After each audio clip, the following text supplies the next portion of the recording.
Skid broadcast happening now. Set up live video. So that one there looks like it's probably. I can't see if it's live. Whatever.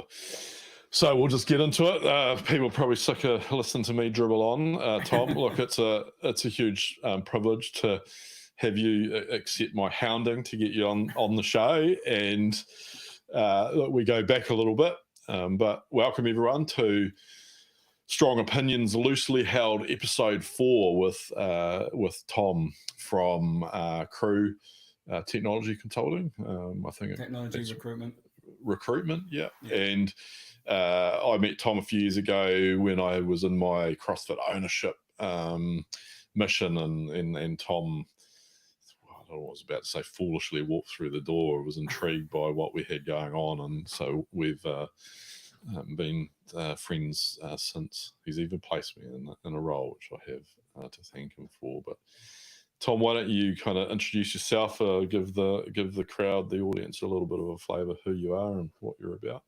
Yeah, I'm a failed CrossFitter, that's for sure. I've got more injuries from CrossFit than I can count, but that's all good. But yeah, my name's Tom Sweeney. I am director of Crew Technology Recruitment, and we also director at Potentia, which is a company we merged with in February. And my role is placing leaders throughout New Zealand, as well as being strategic advisor for recruitment across Crew in the South Island. Yeah, and you're based in? I'm in Christchurch. Used to be Dunedin. 9 years in Dunedin, and then moved to Christchurch in February this year. I hear it's colder up there too, mate. Is there any truth in that? It's not. Right. It's warm all the time. We get frosty mornings, very frosty mornings, but then by afternoon, it's 15 degrees, shorts and t-shirt. Yeah, every day of the year, I'm sure. You're making me jealous, mate. We have to rug up down here, and you know that only too well. Yeah, I'm in a t-shirt, mate. You can see I'm in a t-shirt. And I'll bet you got the heater going, mate. I'll bet you got the heater going. Look, so once again, welcome, and it's great to have you here. And kind of from a few perspectives, I know a couple of my previous guests have been a little bit more technical, and that's fine. But we want to explore a little bit more about leadership, your own leadership. I'm intrigued to learn more about your journey there. You've gone through a big change in terms of your organizational structure in the last few months. But even just as you're looking and recruiting, right? How do you engage and think in customers, and when you're bringing candidates to the table, so to speak, for them? So in terms of that, how are you thinking all about defining effective leadership as part of being leadership, or owners of the Crew Consulting gig? Yes.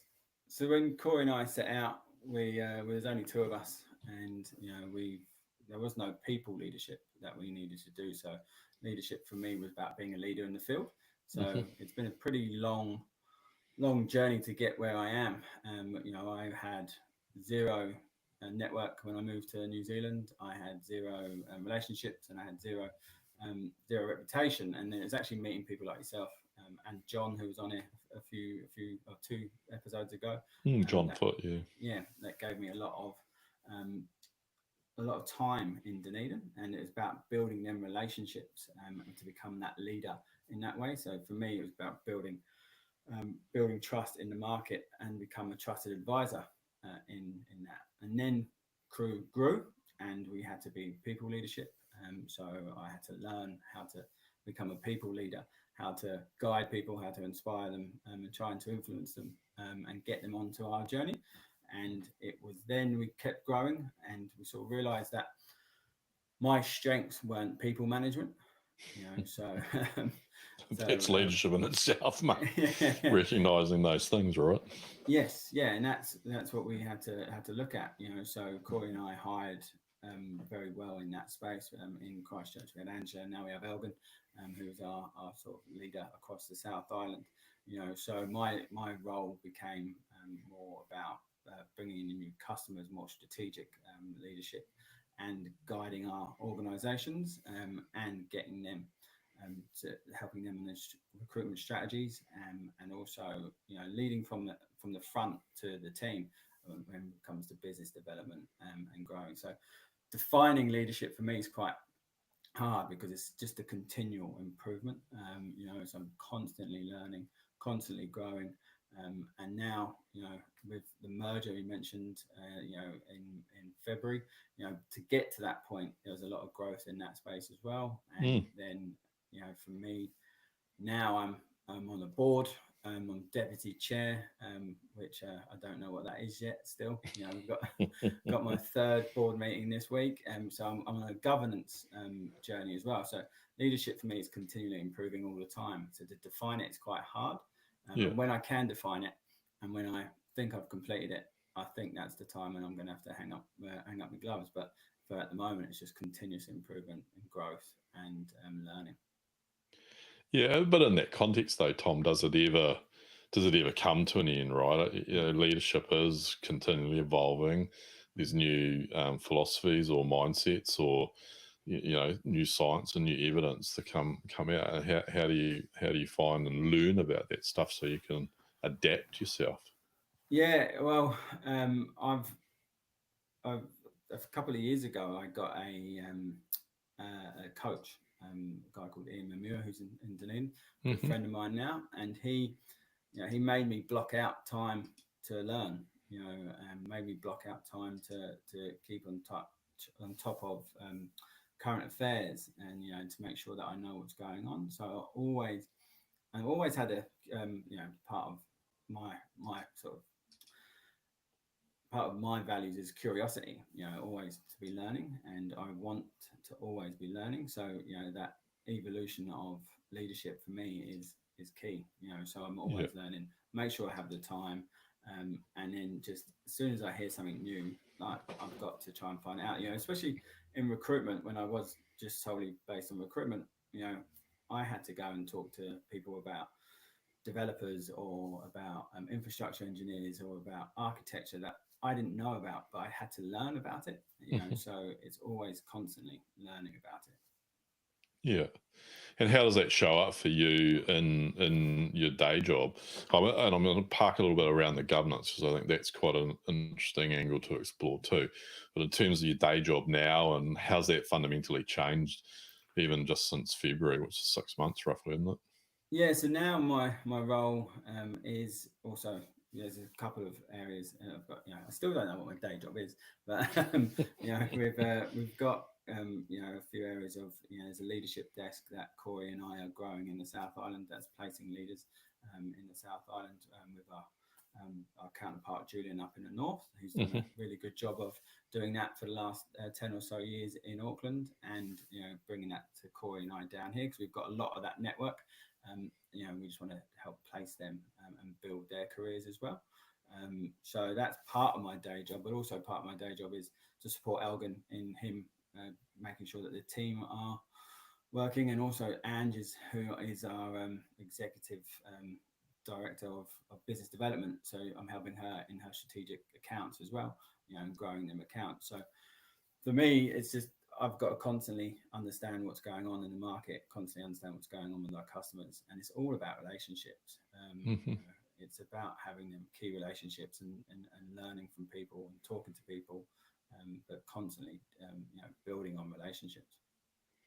Yeah, look, I think relationships really key, like in any form of leadership, whether you've got a manager title or whatever, just the relationship, rapport building.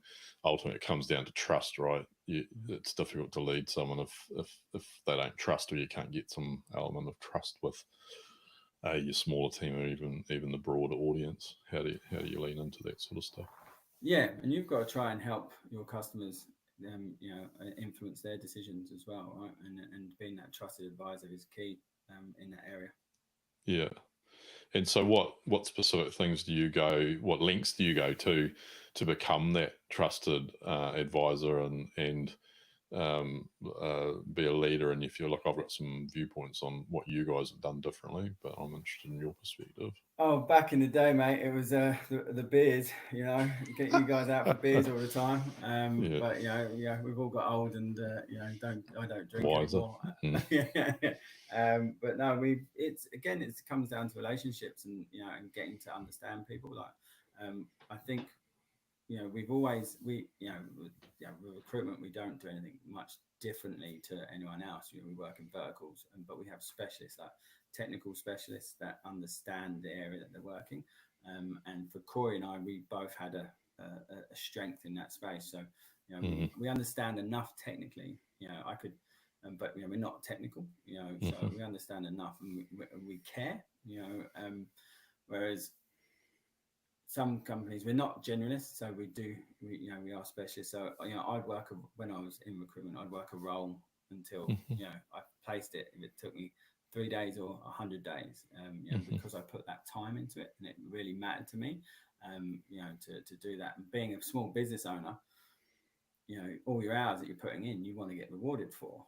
Recruitment is free until we do the placement. So people forget that. So if we could spend 6 months trying to find a role, find a placement, or fill a role, and then at the end something happens, and we don't do that, so that's wasted time. So for us, I think Corey and I really care, and I think we've built really good, strong relationships in the market. People like yourself, Ray and John are friends of mine. I can go out and have coffee with them anytime, chat, and I know a lot more about them than I do some of my friends. So it's about getting to understand our customers and getting to understand them, and making sure that they're part of our journey along the way, and we stick with our customers. We've helped them grow over years. We've been through the tough times with them. So I think it's about having that authenticity and love for our customers as well. I think is how we do things differently. Yeah, look, and I mean, I vouch for that, right? In terms of, I'm just going to make one comment though too. If you get it wrong, it's also free, right? Yeah. Because so the approach you guys took in terms of just empathizing, was certainly with me and the challenges we have down here in the Dunedin market, bringing and getting good, capable people. We're a small city. Has appeal for some reasons, but not all the reasons you might need to encourage people into it as well. So that was always challenging. But you guys are just real. I think that I knew Corey for even a bit longer, because when I first moved down here, he was helping place me in some stuff too. But so it is, you stay thick as thieves, right? So yes, yeah. Hey, I want to touch on that governance thing, because that'll be it's a bit new for you, and moving into that, and my observations is and having been on the board, it's a different way that you need to think. And so how are you experiencing and dealing with that change, mate? Or the It's opportunity hard. more. Yeah, it's a great opportunity. I love it. And Corey and I, we did have governance. Going through Crew, we weren't just like wild and no strategy or plan, but we just didn't document it. We didn't. So it was more of like we didn't do it properly. But this is such a good board. It's they've got lots of experience on it. And then Corey and I are just sitting in there going, "What are we doing here?" But no, it's amazing. So I've just joined the Institute of Directors up here, and they are so welcoming and so free with their time. They'll catch up with everyone with coffee, and we've got so much documentation for the read and stuff like that. But everyone is really open to talking about governance and making sure there's good governance out there. And so it's just another learning for me, and I love learning. I love learning new things and stuff. But it's really hard to be an employee, a shareholder, and a board member. So having that hat, because generally, we've got to do, we're there to make money for the shareholders, but also the board's got to do the strategy, and then I'm in the business as well. So sometimes I'm trying to figure out what the hat I'm wearing that day, and that's the struggle for me. It's a real struggle to figure out what to do properly. But the board chair is mentoring me, and we've got some really cool leaders in the business that are helping me in this journey. And there's a few people in the same situation as me as well. So it's a very, very supportive board and supportive leadership team. So yeah, I'm very lucky to have these people around me. But yeah, it's strange and hard, but amazing at the same time. And my wife Kim loves governance. So she she was on the board for some charities, and was she did the governance course a few years ago, and so whenever I've got stuff to talk about governance, she loves to talk about it. So yeah, it's good to have that sort of support as well at home. Yeah, having someone in your corner is really important, right? And in terms of that, and do you have fun? Yes, the first one was really good. The first board was excellent, but then the second one was online, and I found it hard to know when to speak up, and when to interject, and when to ask questions. But this one, we're back in person. It's on Thursday in Wellington, so Looking forward to it. Yeah, we're really looking forward to it. It's going to be good. It's good to see everyone as well. But everyone. We've all got, because everyone on the board is a shareholder, so we've all got a common goal of what we want to achieve. So that's good. Well, yeah, that makes there's some synergies in that, right? I imagine in time and you probably use some independent advice, but they don't need to participate on the board to help keep sort of the diversity of thinking in the group. That's one of the things I observe, or certainly as a challenge, is making sure you got diverse thought and so as to get the right ideas and those things challenged, right? Yes. Yeah. And working with people you like. Yeah, exactly. And we've got a lot of advisors that we can call on. So when that pops up, we can bring them in for that. So yeah, we're very lucky that way. Yeah. Yeah, look, that's cool. It's good to see someone I care about and have met and know, and I met you through the gym, and it's a different relationship. I was coaching you how to move and learning you as a person, but to see what you do outside of that is it's quite satisfying to see those things of people that you respect and admire too. So big hats off to what you guys are doing, mate. It's really awesome. Yeah. Cheers. In terms of little segue there, nicely segged into the conversation about well-being, right? There's a huge part of leadership, and that's how we met. We were looking at health and getting, even though you've got all those injuries, but what do you do for that? Personal time and personally, it comes down from the days at CrossFit. I like to challenge myself fitness wise, and so I run quite a lot. I've got 50k this weekend, but rather you than me. But I didn't start at 50k, right? So it's about that growth. Like I started at running around the block at CrossFit, that bloody hill, man. Oh, hill at the back. It's a killer, that one. Now I just don't. I don't like running flat. I want to be on the hills, right? Yeah. So but I started that, and then the 5k, 10k, 21 marathon, and then now I run Kepler, and then this 50k this weekend, just in my backyard, really, like in Christchurch.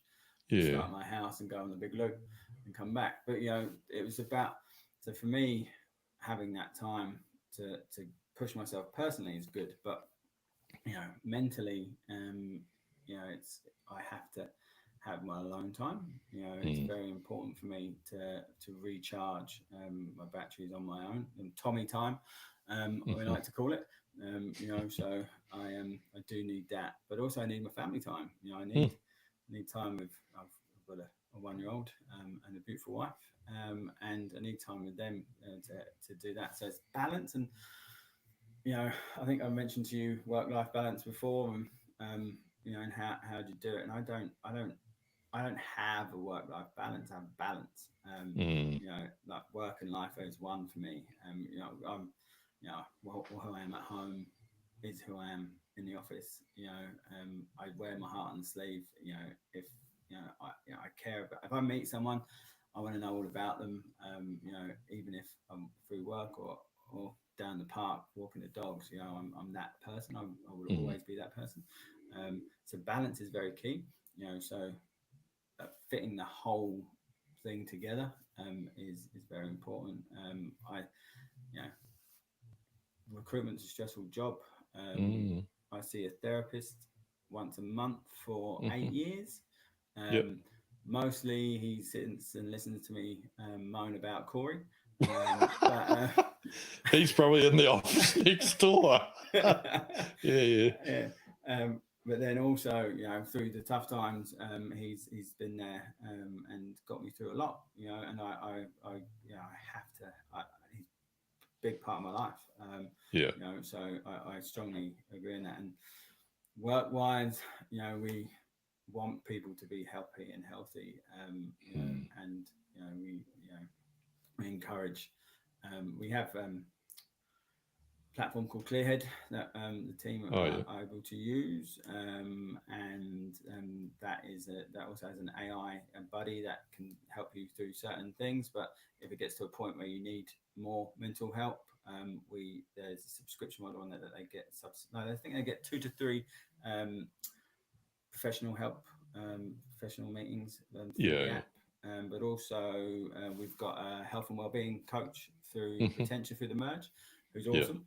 And we have standing desks. We have fruit arrive. We've got a diversity team that helps us organise events to keep us connected.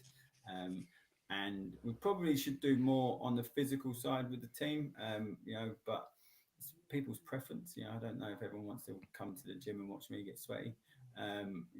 But it's I think we give a lot to the team to hopefully that Mm. gives them their well-being. We've got duvet days, for their mental health. Just call up one day and say I don't need to come in today. So we do try and create that supportive environment for everyone. Hopefully they feel supported. That's what we do try, but we do evolve, and we Mm. will we'll accept feedback saying this isn't working, can we try something else. So I'm hoping the team feel like they have their health and well-being looked after, but it's something that we're very very focused on. Yeah, look, it's crucial, right? And you guys are at a size now where it's not just swing the cat around the office. You've got Mm. a spreading workforce, and you're getting to that kind of critical mass where um, you perhaps not as well connected to everyone as you were, even 18 months ago, right? So Mm. those things become important, and having your finger on the pulse and getting that feedback is a massive part of doing that, right? That's Yes. it is really important, and not just lip service, right? It's Mm. being a leader that's vulnerable and demonstrating and behaving in those ways as well, right? Yeah. Because like no one turns up to work 100% every day, and if No. they're telling you they're full of shit, because Yes. we're all human, right? And it's up and down, and you have a couple of good days, and then one's flat, and you're still working, but all of those things have material impact on how you show up. And like one of the things I struggle with as a leader is finding that point where um, being too open and sharing, that Mm. can spook some people as well, Mm. and that vulnerability. So you've got to learn how to read the room, right? And Yeah. who's welcoming that level of vulnerability, and as you engage with them, right? And some people you're like, yeah, no, it's not going to work. No, no, So and you some got to people try don't something else, understand, right? right? It's everyone's different, and it's trying to understand everyone in their own way. Mm, So and what they need to get from you as a leader, and what they need to get from you as a business. What's important to them. So we try to understand everyone. As you said, we're growing, and it's I don't get to spend as much time with everyone as I'd like to, but I do think we've got a good support environment for them. And if they don't, and they're listening to this, come talk to me.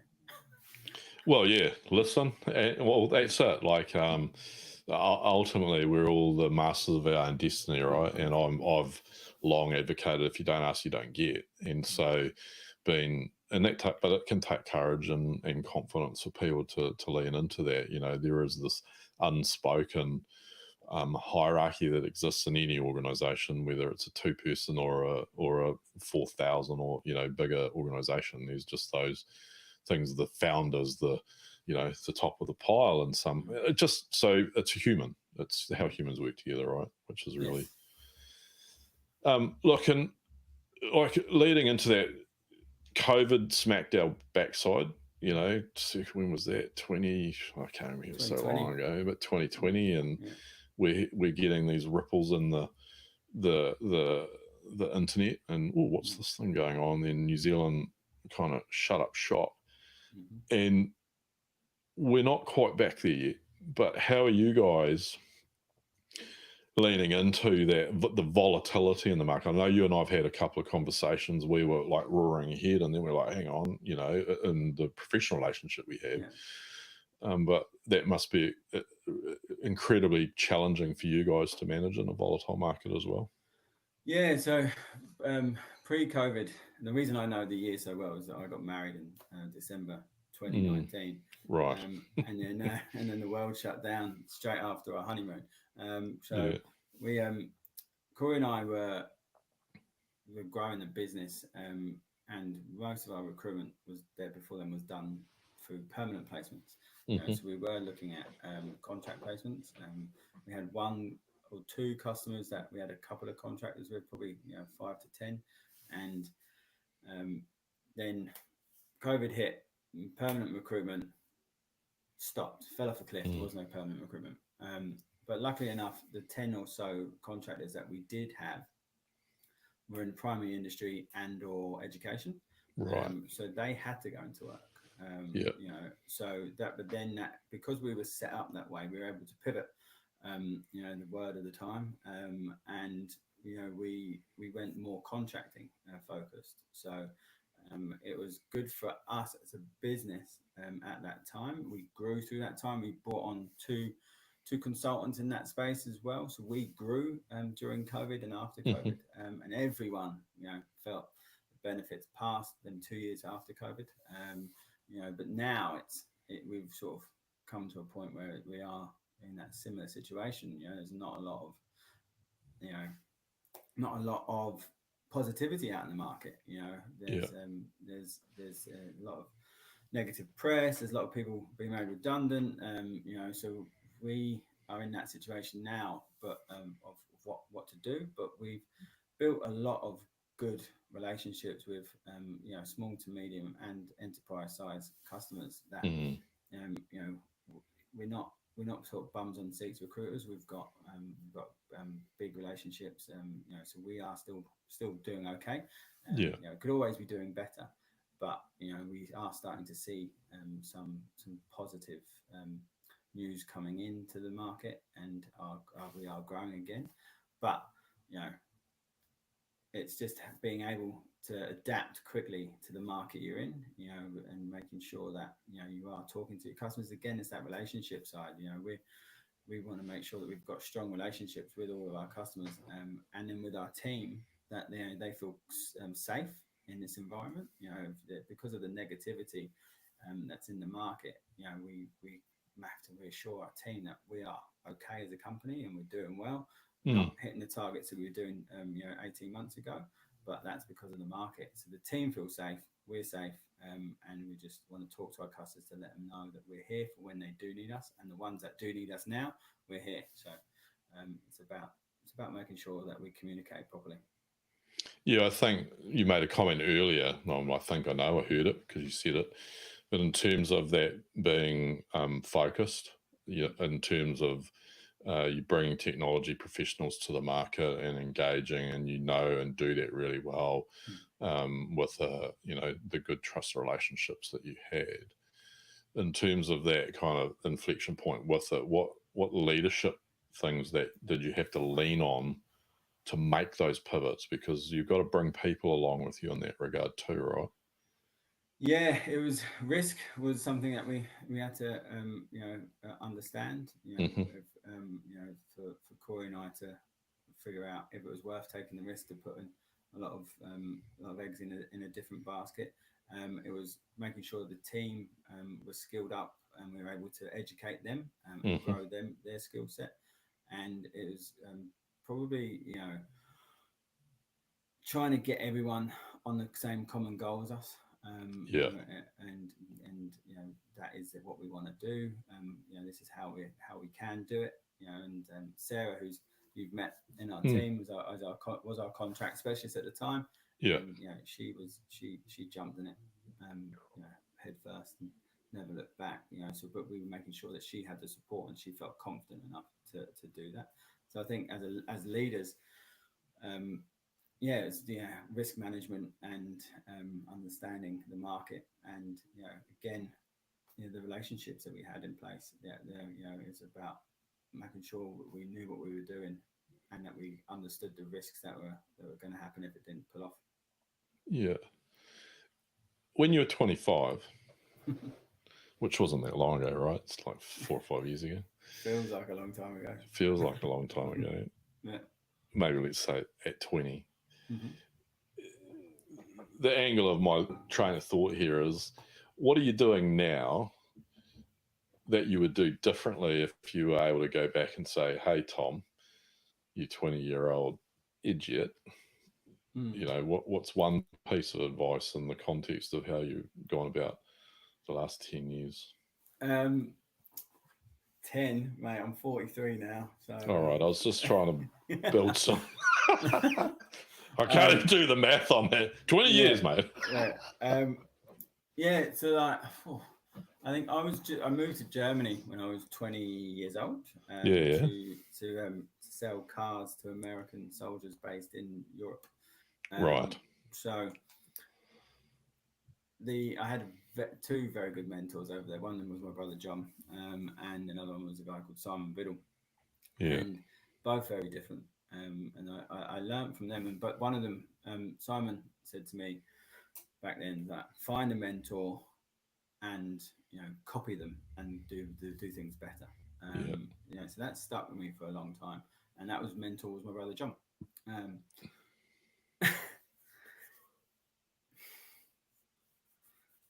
Who I lost this year. So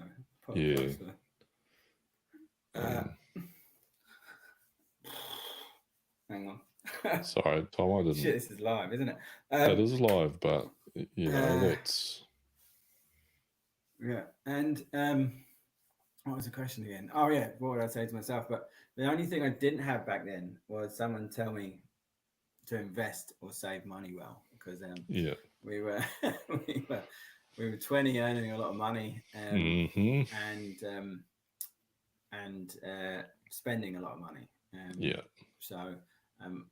But I was an arsehole, mate. I'm telling you, I was. I can't believe that, mate. Who is this? had a Audi with a red roof and red leather. I was. But I worked for Audi, so it was good. But no, I think. But then I do look back at the advice if I gave myself then might have changed the trajectory that I'm on now, and I think I'm in exactly the right space and the right place and I'm in the right time now. So trying to change something or give myself different advice, hopefully that wouldn't have changed where I am, because I think where I am is perfect. Got a great business, great team, great family, great friends. So any advice would just be keep doing it, mate. It hurts, but it's fun, and it's just keep doing it, and it works out. So I don't think anything that I didn't want to change anything. No. Maybe a bit more money in the bank would be nice. That's I suffer from that. Yeah, I can't remember all the stories that I've got, but there was some good ones back then. But I made some great friends back then as well. So it's just like when I change anything, probably find running earlier would be nice. or stop drinking earlier. But Yeah. again, that might have put me on a different path, and this is the path that's meant for me. Yeah, like there's no such thing as a time machine, or not that I've invented or seen, but just even having the opportunity to reflect on that. I think the thing that you mentioned that cut you up, but the mentor, I believe, is a powerful uh, tool, or Mm, weapon in your arsenal, so to speak, and identifying people are more than willing, if you ask, right, to share their experience, right. I've not been bounced by anyone when no. you ask to have them share a little bit, and it just takes a little bit of courage. Go and ask the question and identify someone who you want to be like, right. Mm, People love talking about themselves. yeah. It's just a human thing, right? So Mm, that's huge. But yeah, I share the advice. If mm, you've got an opportunity to squirrel a little bit of money away, the compounding interest rates and all that is mm, puts you at a 50-year-old in a heaply different position. So yeah, do that, kids. And what I'm learning Um, now is that by teaching, you learn more. So hmm sharing your experiences and trying to help others, you actually learn more about yourself and about the thing that you've learned, because then you're like Yeah. putting it into more um, into verbalizing stuff, right? And then it sort of comes out, actually, oh, that is not a bad idea. So you learn more from sharing and helping others, I think.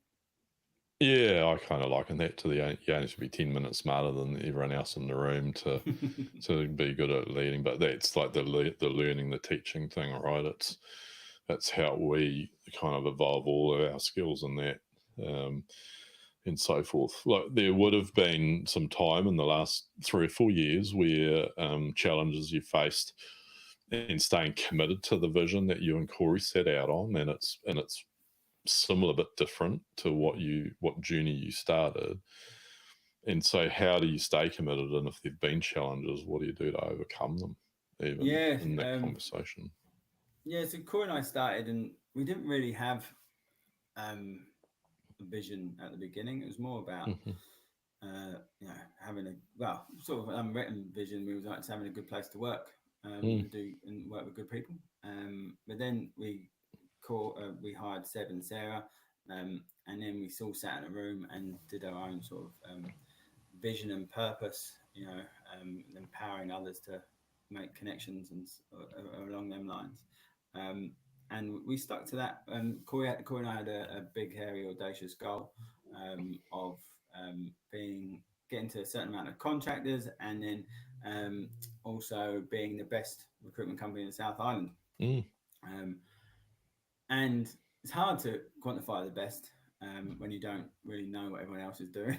Mm. So we changed that to the biggest, and I think we definitely are the biggest technology recruitment company in the South Island, and now um, you know the country with the merger with Potentia. Mm. But we've a couple of years ago, because of the size that we grew, our vision wasn't what everybody else wanted. So we, Hmm. and we had to evolve. And the challenge was, me and Corey sitting down talking about it. It wasn't our vision; it's everybody's vision. We wanted everyone involved. So that Yeah. the real challenge was to find that out. So we got everyone had a day of ideas, a team building, getting to understand people, Hmm. understand who they are, what they want, and why they come to work every day. And we changed our purpose and our goal, and now everybody's driving towards that same purpose and goal. We Yeah. set our new values for the business as well. So our purpose is building a better future for our communities. So that's and then the other challenge for that, once we went through the merger, is finding a company that has the same as ours. Hmm. And when I met Guy Day, who's our MD, and we found out what their purpose and their vision was, and the synergy was pretty good. Yeah. So it's about finding the right balance and the right, as Guy likes to call it, the merge. It wasn't, so we found the right company for us. So the challenge has grown over the time, but we're in the right place again. with the two visions and purposes, which are very much aligned. And they were set up separately. You know, we had our own vision and purpose before we met them, and theirs was done before we met ours, but they're perfectly aligned. Yeah, and that's, I'd say that, certainly in my experience, that's quite rare. Often the mergers and acquisitions are a little bit more fraught with challenge, so to speak. So when you get that opportunity to kind of align and be merger of equals, the sum of the parts becomes that much more effective, powerful, whatever strong verb you want to use. So yeah, like that's awesome. Congratulations on being able to find that synergies within all, and I look forward to. I think you put your colleague in Auckland's name down. I need to reach out and see I put if I Julian down. He's Julian. He's awesome. Yeah. Love him. Yeah. Hook him for a chat, hopefully. And look, in terms of that, the commitment is clear, right? Because you, even without a vision, but bringing your people in on that journey too is really important, right? The bigger you get, the more challenging that is. Clearly, if it's 7,000 people, you can't have them all in a room, but you need to be consistent about that messaging, right?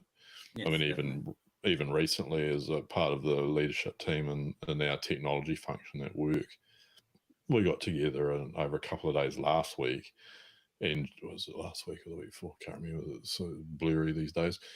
But we were sharing a lot more about us, who we are as people, that we'd been so caught up in the whirl of business that we hadn't taken the time to do that, and it feels better already. So I know all my peers on a quite different level. And that's, that vulnerability and that personal connection. It's really key. Yeah, it's very key. Like we had that with our senior leadership team at Crew. Corey and I have known each other for 20 years. Corey and Elgin grew up together. Ange is, we met Ange. We've known her for 5 or 6 years. But Ian sat us in a room and was like, you guys need to have a communication model that is trust, and you need to find out shit about each other that you don't know, and share and build that so that when you guys are communicating, if you have conflict, you get it sorted, sort out your conflict, but you know where it's coming from, and you know everything about each other. So we spent a few hours just battling it out, Corey telling me what he doesn't like about me, and it was hard, but no, and vice versa, and and we felt like we knew each other better, and after that, and it's the relationship we have now is amazing, and conflict happens for us, but it happens quickly, and we have it in these four walls, and we're done. That's it, and then we move on. But we have a united front outside, and that's very, very important as leaders to be able to have that safe space where you can have that conflict, but also the team see you all on the same message. So that's very important for us.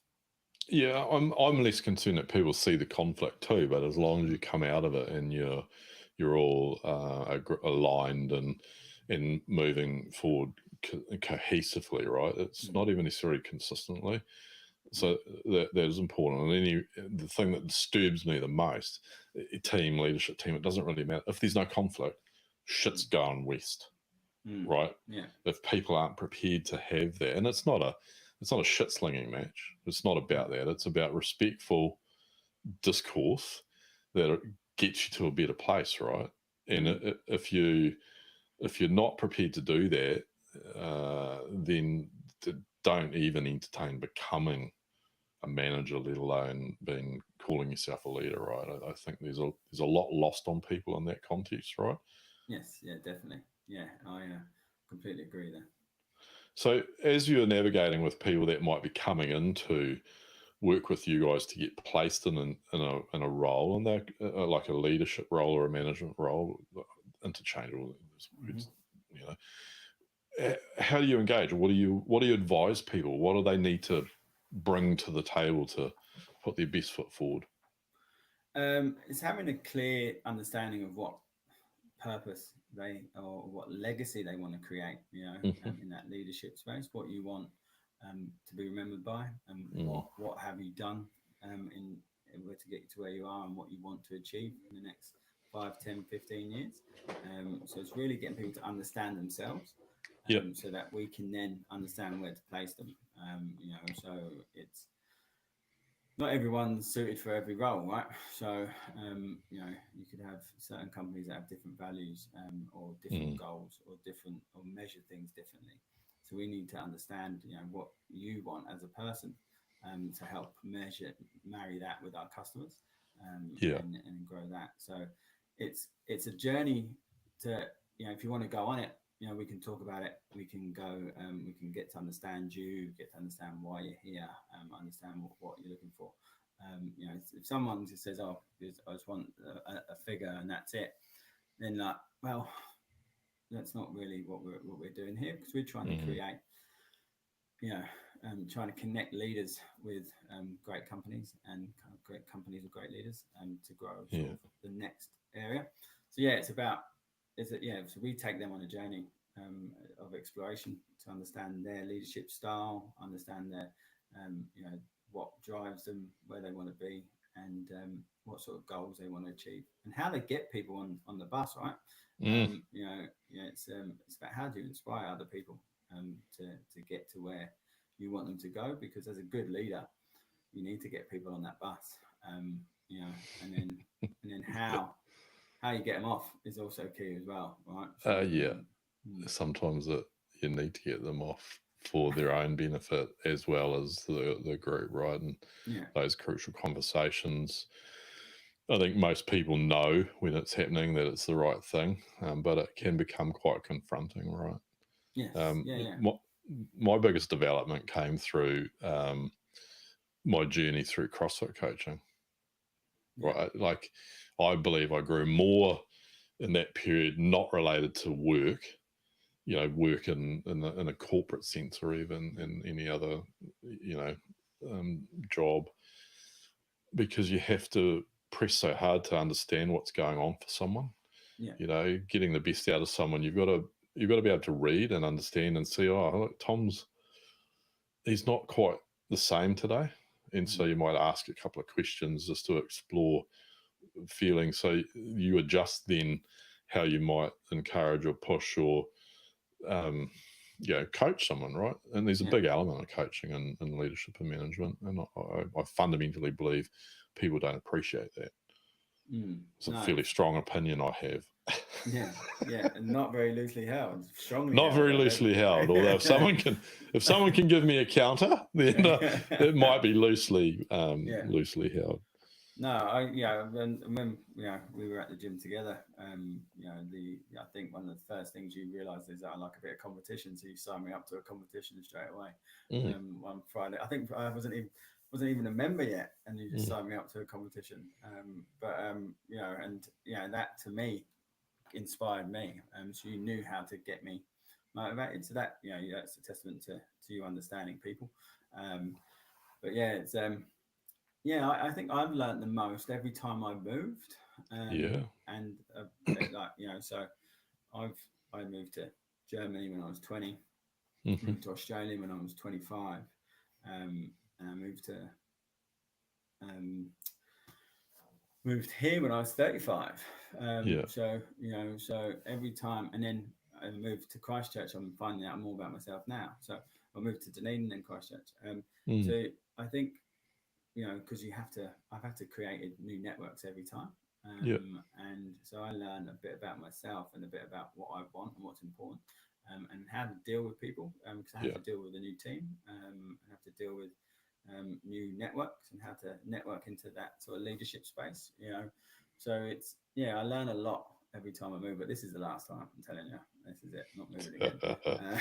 Famous last words. But look, just moving, forget work and all of those things. It's a big upheaval. I made the commitment to move down here, and kind of I always had in my head I was leaving my kids in Auckland, and I did to a point, because they didn't come with me initially, but so it's a big commitment. You start learning a lot about yourself because you're putting yourself outside your known comfort zone and all those sort of things, right? Stretching and leaning into the struggle that those kind of things bring. I think it's really important, right? So, look, in that context, are you able to describe a time when you've had to prioritise one of your team's well-being in the throes of a demanding project or something on the work? Well, it sort of brings me to the merger, which was great. However, the team, not just one of the team's well-being. After that, probably what I've learned is we didn't have the best change management function and the best communication function. So we definitely have a lot to learn from that process, and we've now added the a proper change management process into our business, and that was just something that I've never done before. It was my first merger, Corey and I hold our hand up there. We didn't communicate and we didn't do the change management properly, so everyone felt stress, the whole team, and I was living and breathing it. So I thought I was communicating it well enough, but I wasn't. And so we just realised that after that, the team's well-being was stressed. They didn't know what was going on. I was moving up. Why am I moving up to Christchurch? Anne's job changed. Elgin's job changed. But we just didn't communicate enough. And so we put the team through a lot of stress. And we did a engagement survey. And there was a lot of good feedback. A lot of hard-hitting feedback, and we made changes immediately to that. And I know we're in a better place now, but it was a struggle for me to feel that some of the team weren't happy, and that was I put my hands up and say we've learned a lot from that process, but everybody's well-being was affected. Yeah, it reminds me of the Brené Brown book, Dare to Lead. I'm looking at it on my shelf just over there, and that she has the notion of the shitty first draft, right? In the vacuum or in the absence of information, we all make the shitty first draft up in our head, regardless of the situation we're in, right? So it becomes an important leadership mandate. And I say mandate because if you're not doing it, you're not leading. And it's so you guys recognize that, you got feedback, and then you do something about it. That is leadership, right? And that's key to being successful at anything you do. And shit, I can't sit here and say, yes, look at me, I'm the shining example of it, because I fuck it up every other day. But I aspire to make sure I'm getting things right. Communication's hard. We're navigating some stuff in our world in the office at the moment that is challenging, and I was yakking to my boss Matt today about it. The challenge is the line: how much, when, and how. Right, because if you're getting that mix wrong, it doesn't matter what you say. This starts playing in people, right? So it becomes important. It's a balance. And don't try and be perfect, because it's not true. No, it's hard. It's very hard. Even though my wife tells me I'm perfect. But... I get it all the time. I won't get out of the house in the morning. No. Leslie's just like, starstruck. She'll be listening to this guy. Anyway, but got to have a bit of fun, Tom? Exactly. That said, like, some of these things can result in some conflict. So how do you kind of lean in and manage that? With team members. We've just, again, it's about making sure that they can trust us, that they can come to us with their problems, and I believe we do have that culture of approachability in our leadership team. And but some people are not comfortable in that, bringing that conflict up. It's just how I deal with it is, I'm a salesman, and any problem that's on my desk is massive, right? So I need to get it off my desk properly, quickly. So I like to deal with conflict quickly, and accept feedback and give feedback and then move on. But for our team, I need them to understand that there's a safe environment, and that we are there to support them, and we want them to bring any things that they have problems with to us, so that we can have conflict in a quick and manner that is not disruptive to other people. But I think Corey and I decided that once we used to box. Well, if we have a problem, we'll box each other. But he's too big now. He's too heavy. So I don't think that will work. You got to start running, mate, and start deadlifting again. Then you'll catch back up to him, bro. Yeah, so he's much more of a heavyweight than me. But no, I think conflict is just like it's feedback and growth, right? So we've got to take it on.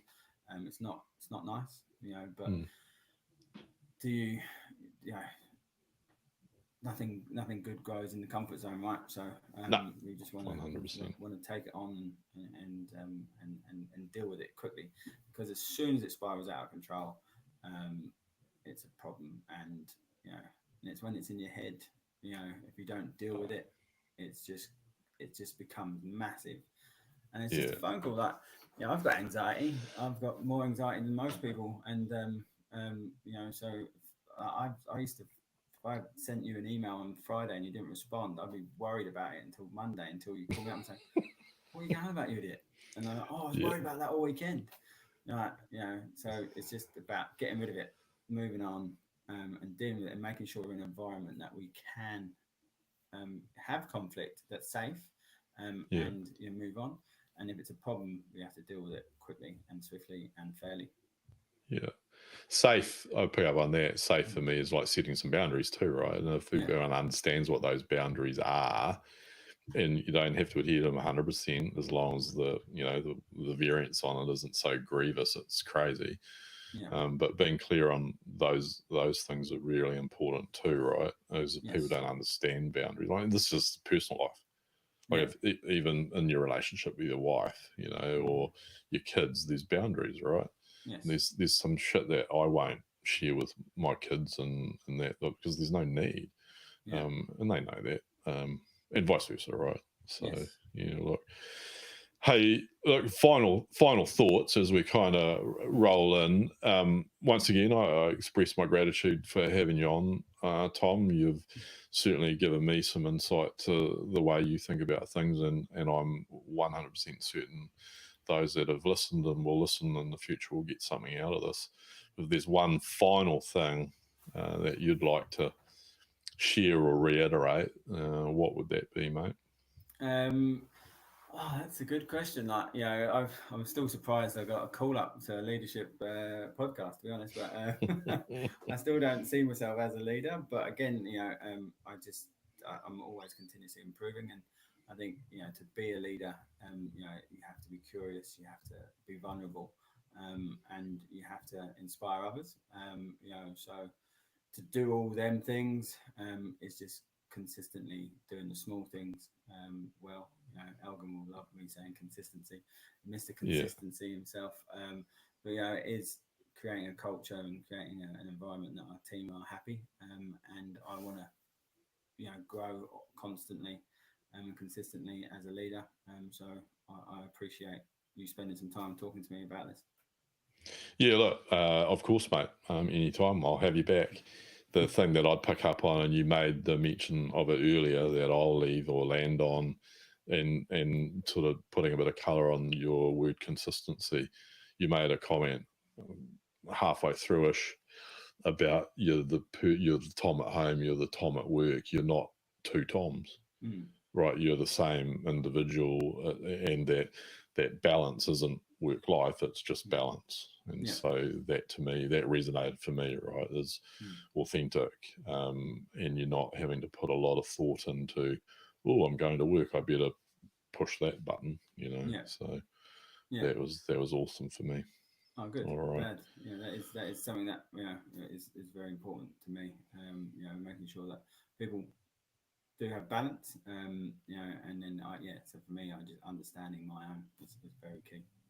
Yeah, cool. All right. Thanks for that, Tom. I'm just Cheers, going to Al. stop the recording, but if you hold fire there, because we'll just get the rest of the recording done. That's it, team. We'll see you in a couple of weeks, and we've got the other half of the original crew coming on. So look out. That'll be the next Netflix documentary coming live. Perfect.